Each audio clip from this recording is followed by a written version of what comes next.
You know the vibes. Welcome to another episode of the Hoop Genius podcast presented by NBA 2K22. Now, today's episode is a little bit different.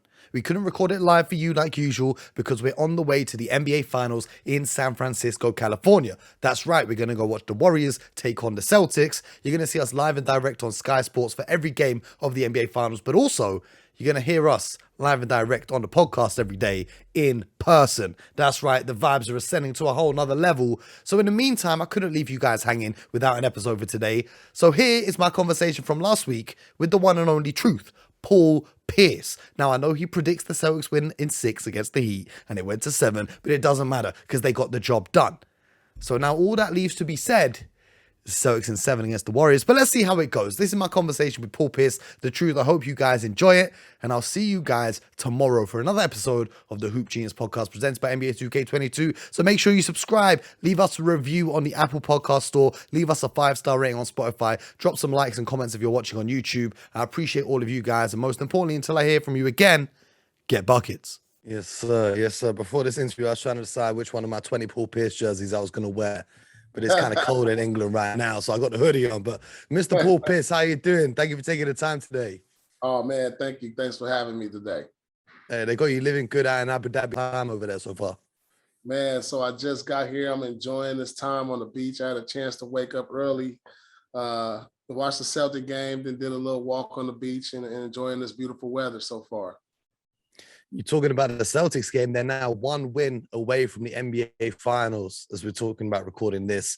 Did you expect this just 6 months ago at the start of this year? No, man, it's hard to really expect that, because when you looked at the Eastern Conference Finals before the season started, you looked at what Miami did without Carl Lowry, you were like, Miami's going to be tough, which they are, and we're still in the battle with them. Then you're like the Milwaukee Bucks, who are the reigning NBA champs. And then you look at what Brooklyn was able to do before they traded Harden. You had Harden, Kyrie, and KD. You're like, if Brooklyn is healthy, they're probably the odds-on favorite. But now we look at fast forward to the end of March, end of May, and we have the Celtics one game away for the NBA Finals. I knew they were in the mix, but when you looked at all those teams, it was hard. You can't forget Philadelphia. And so, for this team to come together like it did mid-season and turn things around, and now one game from being in the NBA Finals, is definitely surprising. Man, I can't wait to talk a little bit more about the playoffs in a second, but you're over in Abu Dhabi to get ready for the Abu Dhabi games that we've got two teams flying out for. The Milwaukee Bucks, who you mentioned, and the Atlanta Hawks. The Atlanta Hawks were in the Eastern Conference Finals last season. This season now, it was a little bit disappointing for them, crashing out in the first round. But what do you make of their future going ahead with Trae Young at the point guard position for them? Well, they definitely have a great building block with Trae Young. I mean, you got a young franchise guard who's tremendous. One of the NBA's best point guards. And so they have some young talent that they can build around, some tradable assets that they can get better with in the future. And so, hopefully this summer, maybe they can make some moves to get them back into contention to where they can get back to an Eastern Conference Finals like they did a year ago. But, their building blocks are definitely there in place. And the Milwaukee Bucks are kind of in a different position because they don't have many assets that they can move around. This is kind of their team that they're going to have to run it back with. What do you think of their chances next season with Chris Middleton getting back healthy and being back in the mix? Well, when you got the best player in the NBA, which I believe is Antetokounmpo, you always have a shot. And Jrue Holiday is one of the most underrated guards in the NBA. I just think the problem this year, they weren't healthy. I think having Chris Middleton would have definitely probably made a bit of a difference because he's an all-star. That's 20 points that you miss in your starting lineup. So, I don't think there's much that they can do. Just hope that they can enter the playoffs somewhat healthy next year so they have another opportunity to win a championship. Now, speaking of the Bucks, when I was watching Game 6 of the series between the Celtics and the Bucks this year, I was telling my friends, this is giving me all the vibes of Paul Pierce and LeBron James going head-to-head. Then I seen you tweet it out too. I was like, great minds thinking like, take us inside that mindset of when you're going back and forth, two elite players, two elite scorers, yourself and LeBron, and of course, Jason Tatum and Giannis Antetokounmpo. What's the mindset when you're Jason Tatum or when you're yourself going up against the LeBron or Giannis? Well, for Jason Tatum, just like my situation, it was do or die that day because if the Bucks win, that puts the Celtics out. And so that was my mindset. It was like, no way do I want my season to end today. And I'm sure that was his mindset. And so he was out there doing everything he could so he can extend the series. And we saw one of the great games of a young superstar in Jason Tatum and keeping his team alive, and eventually them putting the Bucks away in 7 games. And in my case, there was no tomorrow also. And I'm going against a young king. And so and I'm saying, hey, I'm ready to put this team on my back so we can advance. And there's no way I'm walking out this gym without a win. What similarities do you see between yourself and Jason Tatum's game right now? Man, he's very smooth. He has great footwork, and it's just basketball IQ is off the charts. You know, he can do it all pretty much offensively, and that's some of the traits that I had. I had no offensive weaknesses. I mean, the way he can get to the hole, the way he can knock down the three, the mid-range, get to the basket. And I think that's something he's improved on in the last couple of years, is his ability to get to the basket and finish with contact. That's the biggest improvement I've seen from him over the last couple of years. Now, speaking of your game, I think perception that sometimes the fans maybe have is that you weren't the quickest of players, but you still found ways to score. And when I look at the league today, when I watch Luka Doncic scoring the basketball, it kind of reminds me a little bit of your game in terms of having that step back, playing at your own pace, not allowing the defense to speed you up. What are your thoughts on Luka, and do you see those similarities as well? Yeah, absolutely. I think, you know, a lot of similarities between me and Luka is he plays at his own pace. He plays at a high IQ. You know, he's a guy who can knock down shots consistently. He uses his body and his footwork real well to maneuver inside the paint. And he's close to unstoppable, man. When you watch him, you're like, how is he getting by people? And the same things people used to say with me, but he has tremendous IQ, great footwork, great size, and great shooting ability. And Luka's done a great job getting to the Western Conference Finals up against the Golden State Warriors, who are looking like they'll be back in the NBA Finals. Of course, you know, a friend, shall we say, in yours of Draymond Green, who's been a little bit of a critic over the year. But what do you think of the Warriors' chances of winning the championship this year? I mean, they got a great chance. I mean, you look what that foundation has done, the combination of Klay Thompson, Steph Curry, and Draymond. They've created a culture over the years. They've created a dynasty with Coach Steve Kerr. And the development of their young players and role players has been outstanding. You know, bringing in Andrew Wiggins, the development of Looney, these guys. And so when you add those combinations together, it looks like the Golden State Warriors will be in the finals once again. Now, you know, just a second ago, we talked about you playing against LeBron and Tatum playing against Giannis. What similarities do you see between those two guys? Because in that matchup where you went up against LeBron, he played a very similar style as Giannis did against Tatum, scoring a lot of his buckets inside the paint, not relying on an outside shot. What similarities do you see, and who do you think, when it's all said and done, will go down as the greater player between the two? Between Giannis and LeBron, wow. Yes, sir. I already think LeBron is a top 5 all-time player. Now, does Giannis have that ability? Man, it's going to be tough to move one player out of that top 5. But if anybody can do it, it's him, because of the way he affects the game on both ends of the court. And in that top 5, who's in the top 5? Well, the top 5 for me, I have to put Jordan, Kareem, Magic Johnson, LeBron, and Bill Russell. And so when I look at those top 5, the only ones who affected the game on the defensive end was at a high level was Bill Russell. Of course, Jordan won the Defensive Player of the Year. Kareem was no slouch. And LeBron is no slouch on defense. But Giannis, he's been Defensive Player of the Year. I think he has an opportunity to be on multiple defensive teams like a MJ and possibly be Defensive Player of the Year again. He's shown, you know, a guy who can lead the NBA in scoring, be one of the top scorers in the NBA, and he's only scratching the surface on where his jumper can be at. You know, he's starting to knock down threes and mid-range shots, and I think he's scratching the surface of how great he really can be, and he's already been great over the last 3 or 4 years.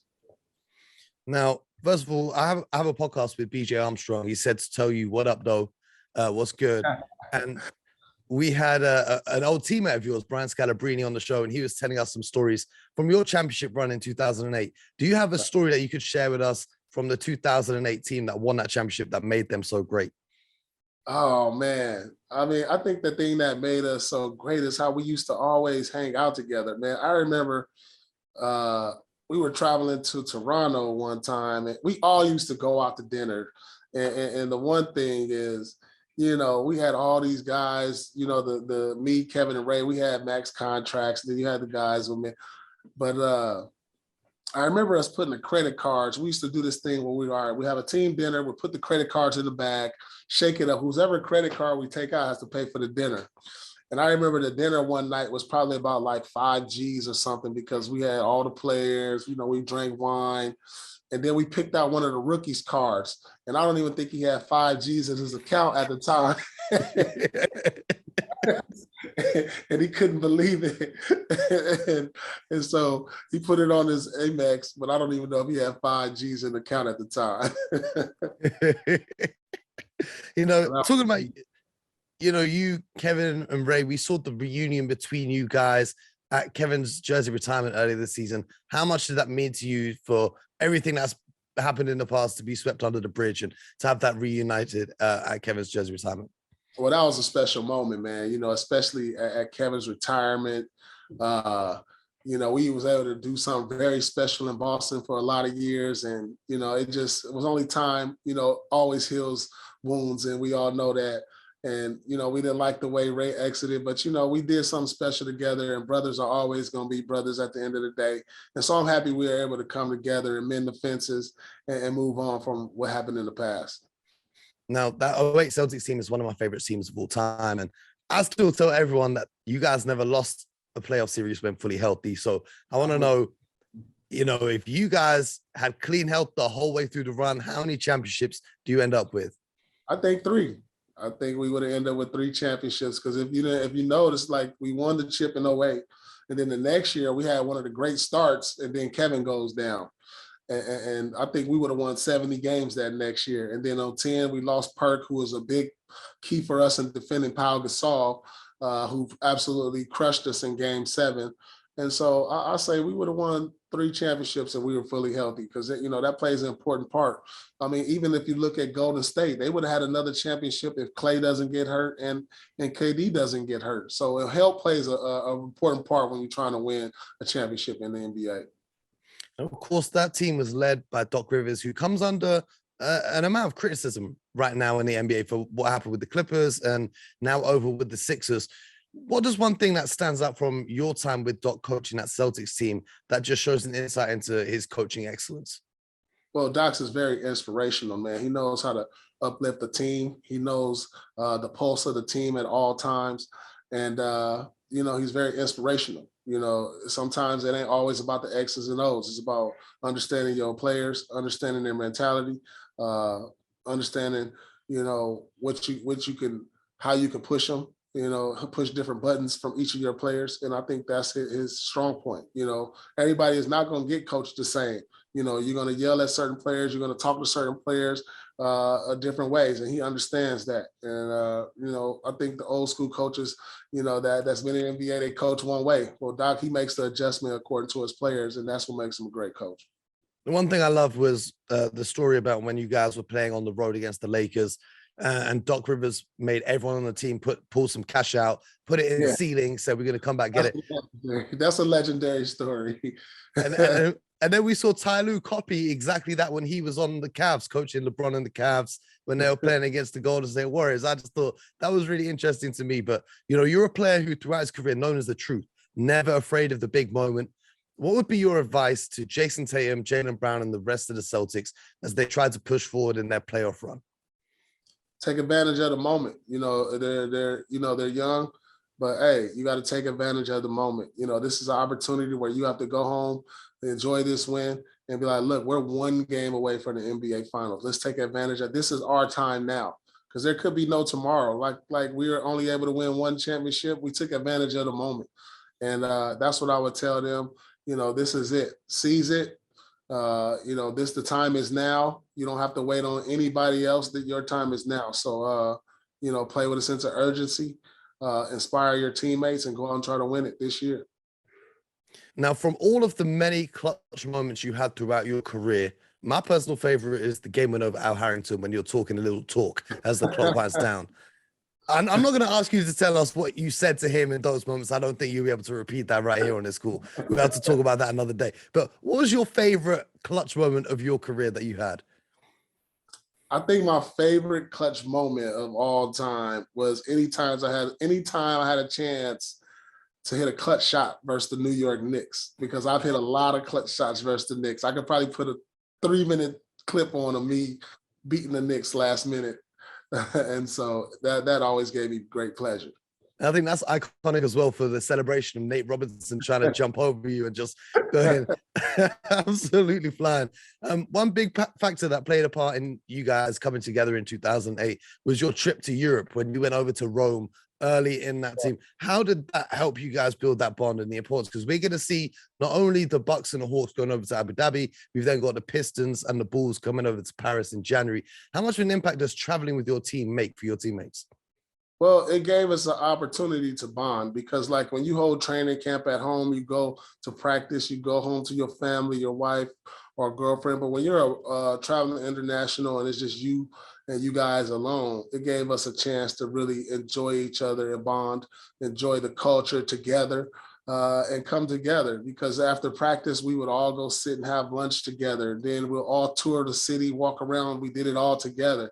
So it gave us a great opportunity to know one another, understood what everybody is about a lot faster than it would, if we had training camp at home. And that's why we're able to get off to such a great start, because of that bond we was able to create in training camp in Rome. Was there a moment on that trip where it just clicked and you guys knew this is going to be a championship team? Because I know you and KG knew each other from when you were kids out in LA when he came to visit you. But was there a moment on that preseason trip where it all clicked and you saw a championship on the horizon? Man, I think we saw it as early as, definitely in Rome. If you could have been to any of those practices, man, they were intense. They were like the game, because when you got Kevin Garnett walking into practice and getting ready, and he got a full lather before practice starts, and he yelling at guys, get here, get there. I mean, it's like a playoff game every practice, and you like, oh man, this is going to be very competitive day. It was like guys couldn't wait to wake up and get to practice the next day. And we was like, man, these practices like games. And so when we got the games, it was easy. So we came out blowing teams out. And we just clicked from day one, I believe, man. It was just like the bond we created, the conversations on the phone each and every day before we even came together, and getting to Boston early and playing pickup games together. It was meant to be. I wish it could have happened earlier. I wish we could have got together like a couple years before when we were a little bit younger. But I think this was just a couple of nicknames that people don't know. Before we were the Big Three, we had a couple of different nicknames, but the Big Three, the only one that stuck. What were some of the other ones? The Holy Trinity was one, and the Perfect Storm. What about the Boston 3-Pie? If you remember that from the Sports Center. Yeah, from the commercial to Boston. Nah, they wasn't feeling that. But it was awesome. You guys were part of the biggest single season turnaround, from one season to the next. You stayed down and stayed loyal with the Boston Celtics through some tough times. What do you think about now? There are some players in tough situations that kind of force their way out, force their way to other teams. Do you think the NBA, how different is it now to back when you played in the 2000s? Yeah, it's absolutely different, man. I mean, guys, when it gets tough, guys want to get going. And I don't get it. We have this great opportunity to play for these great different franchises. And one name that really comes to mind is James Harden. Not to knock James Harden, because he's been a great player in our league. But I just think, the places that he's been able to play with other great players. I didn't have that opportunity until Kevin came. I think all the teams that he's played for, they did everything they can to help him bring a championship. When he was in Houston, they got Dwight Howard, Chris Paul, Russell Westbrook. And you had a chance to go to Brooklyn with KD and Kyrie. Just think about the talent he's played with. Philly, Joel Embiid, and it just seems like he's never happy. But, I'm happy I was able to win it, stick it out in Boston, win the championship. And because if you're going to win a championship, you want to win one in Boston. My final question for you is, do you think the Celtics have what it takes to win the championship this season? Yeah, I absolutely do think the Celtics have what it takes. I think they have championship caliber defense. When I watched them over the course of this playoffs, the way they've defended consistently, usually they say defense brings home championships. I just think that's their staple. They've been the best defensive team in the NBA this year. So they have the ingredients. And you have a superstar player, Tatum, who's a first team all NBA player, defensive player of the year, Marcus Smart, Brown, Robert Williams. Oh man, White. I mean, they got so many guys that contribute to being a successful and championship team that they're the one team that's been underrated. But like I said, defense wins championship, and they got championship caliber defense. So I believe the Celtics are gonna beat the Miami Heat in 6, and then beat the Warriors in 7. Mr. Paul Pierce, the truth. I want to thank you for your time. If you knew how many times when I was a kid, I'd be out in my driveway, counting down in my head, pretending to be you, practicing the little step back moves and all of that, you know how special this interview is. So I appreciate you. Thank you for being an inspiration, and keep doing what you're doing. Hopefully we catch up soon. Nobody ever give me credit for the step back. Now everybody's doing it. Should I tell you a secret before we wrap up here? I sat down with James Harden. I asked him about the step back move, and he gave you all the credit. I'm gonna release that soon on my YouTube channel. Don't worry, I made sure James Harden gave me the credit. I'm gonna tweet it to you when it comes out, so keep an eye out. All right, I'll keep an eye out for it. Thank you, man. Appreciate it, man. Have a great trip. All right now.